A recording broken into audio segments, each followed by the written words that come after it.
Hi friends. तो आज की हम इस वीडियो में डिस्कस करने वाले हैं ट्रिग्नोमेट्री के बारे में। अगर यार आप क्लास टेंथ के स्टूडेंट हो ना, तो ये आपके लिए बहुत ही यूज़फुल वीडियो होने वाली है। मैं इसकी एक पूरी प्लेलिस्ट बनाने वाला हूँ जिसमें हम पूरे ट्रिग्नोमेट्री के अगर आपने वो पूरी प्लेलिस्ट देख ली ना और अच्छी से देख ली केयरफुली, तो आपको ट्रिग्नोमेट्री में कहीं पर भी दिक्कत नहीं आएगी। अगर आप एक साइंस के स्टूडेंट हो और एज अ इंजीनियर बनना चाहते हो, एक साइंटिस्ट बनना चाहते हो फिज़िक्स के क्षेत्र में, तो आपके लिए ये वीडियो बहुत यूज़फुल होने वाली है because trigonometry is a very important topic in the aspect of science. सबसे पहले हम ट्रिग्नोमेट्री को समझते हैं। ट्रिग्नोमेट्री है क्या? ट्रिग्नोमेट्री दो शब्दों से बना है। एक ग्रीक शब्द से डिराइव हुआ है, ट्रिगोन और मेट्रॉन। ट्रिगोन मतलब होता है ट्राइंगल और मेट्रॉन मतलब होता है मीज़र। मतलब कि ये साइंस की एक वैसी ब्रांच, ऐसी ब्रांच है जिसमें हम ट्राइंगल्स के साइड्स और के साथ उनके एंगल्स को रेशियो में लिखते हैं। सो इसके साथ अब कुछ ट्रिग्नोमेट्रिक रेशियोज होते हैं। ट्रिग्नोमेट्रिक रेशियोज पहले लेकिन आपको वो याद करने पड़ेंगे। उनको याद करने की आपको दिक्कत मत करो, मैं इसको शॉर्ट ट्रिक भी बताऊंगा इसके लिए। और एक इम्पोर्टेंट बात और, इसमें क्या होता है ट्रिग्नोमेट्री में हमेशा राइट ट्रायंगल के ही एंगल और उसकी साइड्स के रेशियोज को मेज़र किया जाता है। ट्रिग्नोमेट्री हमारे बहुत सारे जगहों पे काम आती है। जैसे अगर हमें कभी भी कुछ पुल बनाना होगा या किसी बिल्डिंग को बनाना होगा या कहीं पर कोई स्ट्रक्चर बनाना है या फिर कोई मॉन्यूमेंट बनाना है या किसी माउंटेन की हाइट निकालनी है, ऐसी कई जगहों पे हमें ट्रिग्नोमेट्रिक मदद करती है। अब जैसे अब मैंने एक ट्राइंगल, राइट ट्राइंगल बना लिया है ABC, ठीक है, और यहाँ पे बी पे ये राइट एंगल है, ठीक है आपको। और इस एंगल को हम मान लिया ये थीटा एंगल है कोई। थीटा एक ग्री ये भी एक ग्रीक लेटर है। हमें पता है। अब इसमें हम ये कैसे डिसाइड करेंगे कि कौन सा परपेंडिकुलर है, बेस है या हाइपोटेनियस है। सबसे पहली बात आपको पता है, राइट ट्राइंगल की सबसे लंबी साइड उसका हाइपोटेनियस कहलाता है। इसलिए आप देख सकते हो कि AC मैंने हाइपोटेनियस ले लिया है। ये तो हमें क्लियर हो गया, ठीक है। अब क्या होगा, BC जो होगा अब हमारा, BC इसका बेस होगा और AB इसका परपेंडिकुलर होगा। AB को समझते हैं पहले। AB इसका परपेंडिकुलर क्यों हुआ? क्योंकि जो थीटा एंगल दिया है हमें, इस एंगल के जो सबसे सामने वाली ये साइड जो होती है, इसके ठीक सामने वाली साइड, इसको हम परपेंडिकुलर मानते हैं। और जो थीटा के अब जो बची साइड कौन सी है, BC। BC साइड को अब हम बेस मानेंगे, ठीक है। इसके लिए इतना क्लियर हो गया ना, बस इतना समझो आप। अब इसके साथ ही अब कुछ ट्रिग्नोमेट्रिक रेशियोज देखते हैं। अब हम कुछ देखते हैं, अब देखते हैं।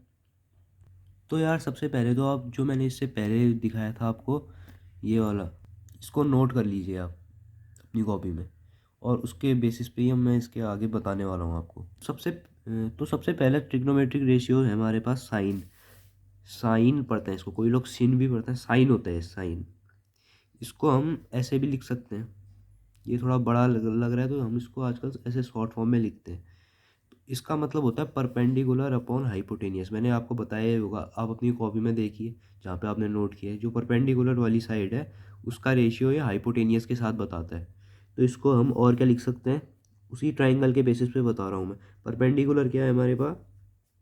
परपेंडिकुलर है हमारे पास AB अपॉन हाइपोटेनियस क्या है, AC। AB अपॉन AC भी लिख सकते हैं। फिर उसके बाद आता है कोसाइन थीटा। कोसाइन थीटा को हम कॉस थीटा भी कहते हैं। कॉस थीटा को अब हम, इसका होता है बेस अपॉन हाइपोटेनियस। यहाँ पे होता है परपेंडिकुलर अपॉन हाइपोटेनियस, यहाँ पे होता है बेस अपॉन हाइपोटेनियस। तो बेस क्या है अब यहाँ पे, BC बेस है और हाइपोटेनियस फिर से AC।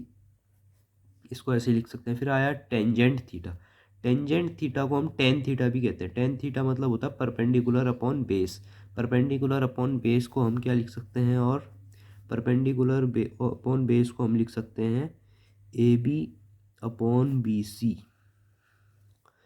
ये तीन जो हैं ये सबसे मेन है। मतलब मेन तो वो भी हैं, लेकिन बाकी जो है अभी ये बताने वाला हूँ, बाकी के जो तीन हैं वो इन्हीं के उल्टे हैं।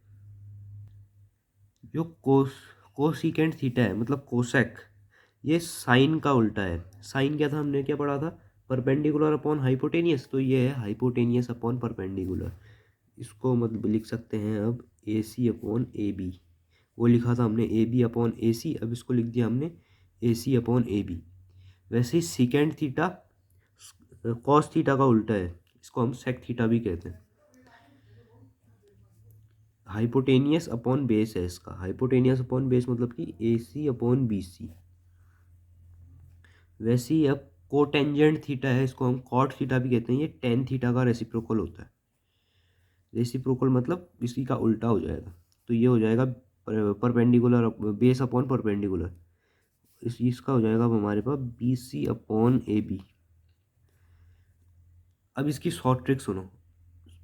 इन रेशियोज को याद करने के लिए आप ये ट्रिक को अपनाना। क्या अपनाना? पंडित बद्री प्रसाद, फिर अपॉन लगा देना, हर हर बोले, और फिर इतना लिख दिया। फिर उसके बाद लिख देना ऊपर पे सोना चांदी तोले।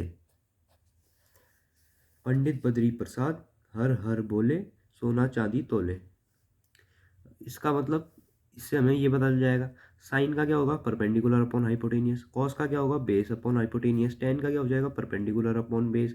फिर बाकी जो नीचे वाले बचे कौन कौन से, कोसेक। कोसेक का इसी का उल्टा कर देना, हाइपोटेनियस अपॉन परपेंडिकुलर। फिर उसके बाद जो कोसेक होगा वो इसका उल्टा कर देना आप, कोसेक। फिर उसके बाद कोसेक के बाद क्या आया, सेक। सेक इसका उल्टा कर देना, हाइपोटेनियस अपॉन बेस। टेन का क्या उल्टा होता है, कॉट। कॉट फिर बेस अपॉन परपेंडिकुलर। तो एक शॉर्ट ट्रिक है, इससे आप याद कर सकते हो आसानी से। अब कुछ क्वेश्चंस करते हैं। अब क्वेश्चन देखते हैं, क्वेश्चन से हमें ज़्यादा क्लियर होगा। अब क्वेश्चन में क्या दे रखा है, अब आपको इससे पता भी चल जाएगा ना कि क्वेश्चन कैसे आने वाले हैं। क्वेश्चन क्या दिया है हमें, इन अ ट्राइंगल ABC। एक ABC कोई ट्राइंगल है, राइट एंगल्ड एट A, और A पॉइंट पे राइट एंगल बनाया है उसने, और AB 12 का है।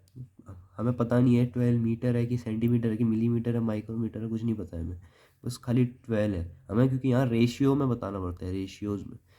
AC 5 दिया है और BC हमें 13 दिया है। Find all the 6 trigonometric ratios of angle B। Angle B के सारे ट्रिग्नोमेट्रिक रेशियोज बताने हैं। अब पहले एक ट्राइंगल बना लेते हैं फिर इसको समझने के लिए। एक ट्राइंगल बना लिया हमने। अब पहले क्वेश्चन नोट कर लेना। हाँ, आप ट्राइंगल बना लिया हमने। ट्राइंगल को हमने क्या, इसने क्या बोला है हमसे, जो राइट एंगल कहाँ पे है, A पे है, तो राइट एंगल जो है वो यहाँ इस पॉइंट को हम A कहेंगे। ठीक है, उसके बाद फिर बाकी सब पॉइंट को कुछ भी कह लो आप। इसको B कह लिया, इसको C कह लिया मैंने। ठीक है, अब ये इसने बोला है एंगल B के रेशियोज को बताने हैं हमने, एंगल B के रेशियोज को। एंगल B के रेशियोज बताने तो हम थीटा किसको लेंगे, एंगल B को ही लेंगे, ऑब्वियस सी बात है। एंगल B को हमने थीटा मान लिया। अब इससे हमें पता चल जाएगा कि परपेंडिकुलर कौन सा है, बेस कौन सा है, और हाइपोटेनियस कौन सा है।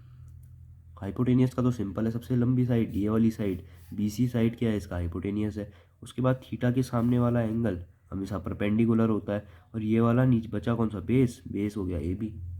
अब वैसे ही अब लिख देते हैं यहाँ पे। अब वैसे ही आप एक स्टेटमेंट लिख देना, with respect to angle B, base हमारा हो जाएगा AB। AB कितना है, 12 दिया है हमें। परपेंडिकुलर हो जाएगा हमारा AC।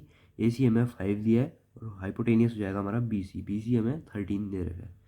तो ठीक हो गया। अब इसके बाद हम क्या करेंगे, अब बाकी के सारे ट्रिग्नोमेट्रिक रेशियोज निकाल देंगे। फिर हम लिख देंगे therefore the trigonometric ratios are. सबसे पहला रेशियो कौन सा था, साइन। साइन, उसके बाद B, क्योंकि यहाँ पे साइन थीटा नहीं लिखेंगे, यहाँ पे थीटा हमें नहीं पता है, इसने हमें एंगल B दे रखा है तो एंगल B लिखेंगे। अब एंगल B, साइन का पता है आपको, साइन थीटा क्या होता है, perpendicular upon hypotenuse. Hypotenuse perpendicular क्या दिया है यहाँ पे, AC दिया है, और हाइपोटेनियस क्या दिया है हमें, BC दिया है। तो ये क्या हो जाएगा, AC कितना है, 5 है, BC कितना है, 13 है। सो ये sine B is equal to this. वैसे ही अब और निकाल देंगे हम अपने सारे 6 के 6। कॉस का क्या हो जाता है, कॉस का बेस अपॉन हाइपोटेनियस। बेस क्या दिया है यहाँ पे, बेस दिया है हमें AB अपॉन हाइपोटेनियस, फिर से BC लेंगे। AB कितना दिया है, AB दिया है हमें 12, BC कितना है 13। वैसे ही सारे निकाल देंगे अब हम यहाँ पे। 10B, 10B क्या हो जाएगा, टेन थीटा होता है हमारे पास परपेंडिकुलर अपॉन बेस। परपेंडिकुलर इसने दिया है हमें AC, और बेस क्या दिया है, BC। बेस दिया है सॉरी हमें AB। AB तो अब इसको इक्वल टू के फॉर्म में, फिर उसके बाद ए सी क्या हो जाएगा हमारा 5 और A B is equal to 12। ऐसे ही मैंने अब बाकी के 3 रेशियोज़ भी निकाल दिए हैं। ऐसे ही आप इस क्वेश्चन को सॉल्व कर सकते हो, बहुत इजी से क्वेश्चन होते हैं इसमें, हमें इसमें ज़्यादा कैलकुलेशन भी नहीं करनी पड़ती, इसलिए ट्रिग्नोमेट्री एक अच्छा सब्जेक्ट है। तो अब देखते हैं नेक्स्ट क्वेश्चन। अब इन नेक्स्ट क्वेश्चन में दे रखे हैं हमें in triangle A B C, वैसा ही है, एक ट्राइंगल बनाना है हमें, ए बी सी है, राइट एंगल एट ए पे राइट एंगल है वो, ये भी ठीक है। If A B is equal to 12 और B C is equal to 13, A B हमें 12 दिया, बी सी हमें 13 दिया, ये भी ठीक है। और हमें क्या निकालना है, साइन बी, कॉस सी और टेन बी। अब इसमें कहोगे आप कि इसमें तो हमें 2 साइडें दी हैं बस, तीसरी साइड कैसे निकालेंगे, किस नहीं। अब आपको पता होगा एक चीज़ होती है पाइथागोरस थ्योरम, पाइथागोरस थ्योरम आपको पता ही होगा, उसी से निकालेंगे हम इसमें। अब ट्राइंगल बना लेते हैं पहले। तो अब यहाँ पे अब हमें दिया रखा था इसमें राइट एंगल एट ए पे राइट एंगल है, तो अब हम किसी भी साइड को बी और सी मान लेते हैं, बी और सी, ठीक है। अब क्या करेंगे, हमें ए बी दिया है 12 और बी सी कितना दिया है हमें 13। अब पाइथागोरस से हम थर्ड साइड निकाल सकते हैं ए सी, सो अब पहले निकाल लेते हैं। तो अब मैं यहाँ पे लिख देता हूँ बाय पाइथागोरस थ्योरम हाइपोटेनियस का square is equal to perpendicular का स्क्वायर प्लस बेस का स्क्वायर। अब यहाँ पे हाइपोटेनियस क्या दे रखा है हमें, बी सी, बी सी का square is equal to perpendicular, perpendicular क्या है ए बी, नहीं सॉरी ए सी, ए सी का स्क्वायर प्लस बेस, बेस क्या है ए बी।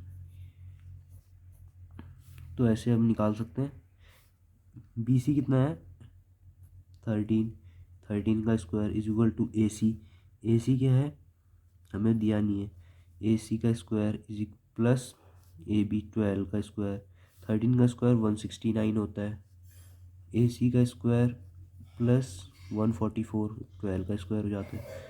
उसके बाद 169 में से 144 को माइनस कर देंगे is equal to A C का स्क्वायर।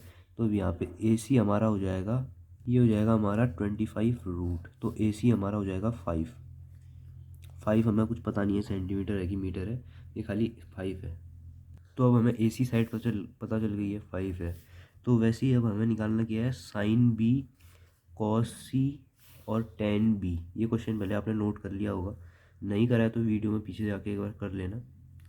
अब देखते हैं इसके बाद क्या करेंगे। अब यहाँ पे अलग अलग रेशियोज़ में दे रखा है हमें, कभी इसने थीटा को बी माना है, कभी इसने थीटा को सी माना है। पहले एक बार बी मान के देखते हैं थीटा को। अगर हमने थीटा बी माना है, मान लिया, तो परपेंडिकुलर क्या हो जाएगा हमारा, इसके सामने वाली साइड ए सी इसका परपेंडिकुलर हो जाएगा इसके बेसिस पे। और अगर हमने थीटा को सी माना है तो इसके सामने वाली साइड परपेंडिकुलर हो जाएगी, मतलब कि ए बी। ये आपको समझ गए होगे आप। अब ये फिगर बना लेना एक बार, देख लो, नोट कर लें। अब आगे, अब हमें क्या दे रखा है, sine B, sine B, sine theta क्या होता है, perpendicular upon hypotenuse, perpendicular upon hypotenuse, short में लिख रहा हूँ मैं। अब साइन बी, थीटा को अगर हमने थीटा को हमने बी माना है तो इसके हिसाब से परपेंडिकुलर क्या हो जाएगा हमारा ए सी, और हाइपोटेनियस तो हाइपोटेनियस ही रहेगा बी सी। तो ये हो जाएगा ए सी अपॉन बी सी। ए सी कितना दिया है हमें, ए सी इसने दिया है हमें 5 और बी सी कितना दिया है हमें, इसने बी सी दिया है हमें 13, ठीक है। अब नेक्स्ट देखते हैं, नेक्स्ट रेशियो क्या बोला है इसने हमें, कॉस सी, कॉस सी। अब कॉस थीटा क्या होता है, base upon hypotenuse, base upon hypotenuse. अब इसके रिस्पेक्ट में देखते हैं अब हम सी एंगल के। तो अब इसमें हमने थीटा को सी में रख के देखा है, अगर सी में रखा तो परपेंडिकुलर हो जाएगा हमारा 12 और बेस क्या हो जाएगा फिर से ए सी। तो अब हम करते हैं, ये हो जाएगा ए सी अपॉन बी सी, फिर से वही आया, तो ये फिर से क्या हो जाएगा 5 अपॉन 13। अब लास्ट रेशियो क्या बोला है हमसे इसने, टेन बी, टेन थीटा क्या होता है, परपेंडिकुलर अपॉन बेस, तो ये हो जाएगा perpendicular upon base, perpendicular B के रिस्पेक्ट में, हाँ। अब थीटा को हमने फिर से एंगल बी माना, तो परपेंडिकुलर क्या हो जाएगा इसके हिसाब से, ये वाला ए सी, ए सी इसका परपेंडिकुलर और ए बी इसका बेस, ए सी इसका परपेंडिकुलर और क्या, ए बी इसका बेस, तो ये क्या हो जाएगा 5/12। सो ये क्वेश्चन भी कर लिया। नेक्स्ट वीडियो में हम इसी के आगे से कुछ और इम्पोर्टेंट क्वेश्चन इसी से रिलेटेड करेंगे। तब तक के लिए बाय बाय, और क्वेश्चन सॉल्व करते रहिए आप।